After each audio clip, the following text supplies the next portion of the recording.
concepts that they'll be able to discuss here. Yeah. So right away, when he gains control of his character here, he's just gonna run to that arch right there. And if he shoots one of the doors, he can actually just jump up through it and clip right through it, skipping the grapple on the left. And this is just another example of the wacky collision in this game. So you see right there, he just pops up. Not really sure why that works, but similar to definitely weird collision. So yeah, similar to climbing up the tree that we saw in the second level, where there's just random pixels everywhere. That's an example of us exploiting that. Be sure to look forward to that coming up very soon. If you want to explain how it works, I guess this is a good time because we're kind of just going on through. So basically, nearing the end of the first lap, he's actually going to ram himself into a rock and call in player 2. And it's basically going to force player 2 to call in out of bounds because he has nowhere else to call in. And the weird thing about out of bounds in pod race is that if you actually just hold neutral, you'll gain insane amounts of speed. So when he's out of bounds, he's just going to be zooming really fast. And he's going to hit the lap 2 trigger, which will trigger a cutscene, but he'll still be out of bounds when he hits that. And the laps in this level work similar to how they work in Mario Kart Wii, where you kind of have checkpoints. So what you'll see after he hits this cutscene, you'll see he goes really fast here, is he's gonna hit the lap checkpoint, which basically means that he'll be able to advance to lap 3 after he hits it. If he misses the checkpoint, he'll have to redo lap 2.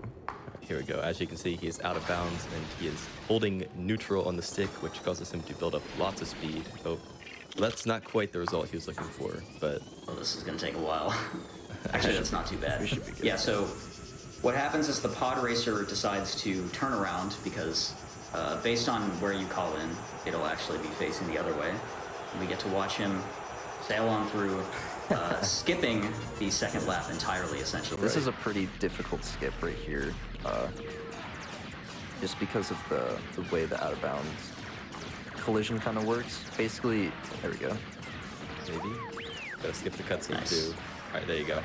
Nice. Yeah, so what he's doing there is he's forcing that object just barely enough to where it's not staying in place, and he'll set his respawn point on the ground, so when he dies to the robots, he'll actually respawn inside the collision first to even get certain parts of the ATST. But when we have exploding blast bolts, we can literally just shoot the barrier and walk through. So grabbing that alone just saves like 40 seconds right there. When did 3PO get a top hat? I guess in the cutscene, I mean, I can't really tell you. This is a great cutscene. I This think is the my lore favorite for cutscene that in the is episode. because droids aren't allowed in the cantina, so they're disguising them. Come after me.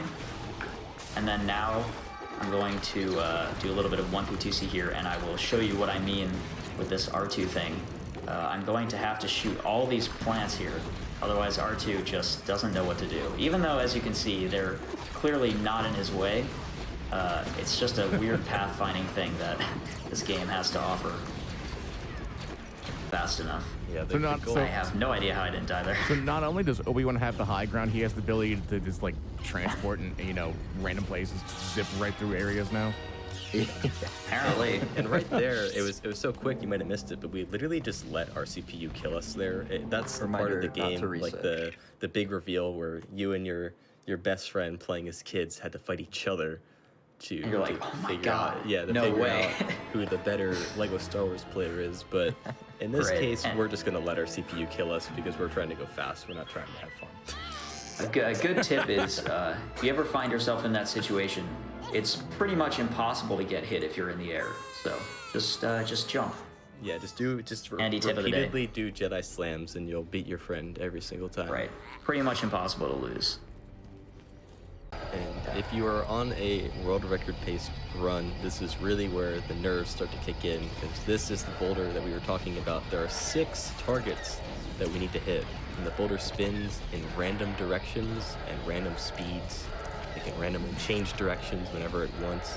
And because of that, a target can just kind of sit on the backside and never come to the front. But Oh my That god. was a really good boulder. Wow. really lucky. Wow. That was insanely lucky. I can't, obviously it doesn't look too insane, but that could have taken like 45 seconds longer. Yeah, So, that was wow. that was good. All Usually, the targets came right to the front. yeah, usually the first 2 or 3 targets are really fast. It's usually the last couple that like to be really annoying. But yeah, that was Yeah, a really okay. good Falcon Flight.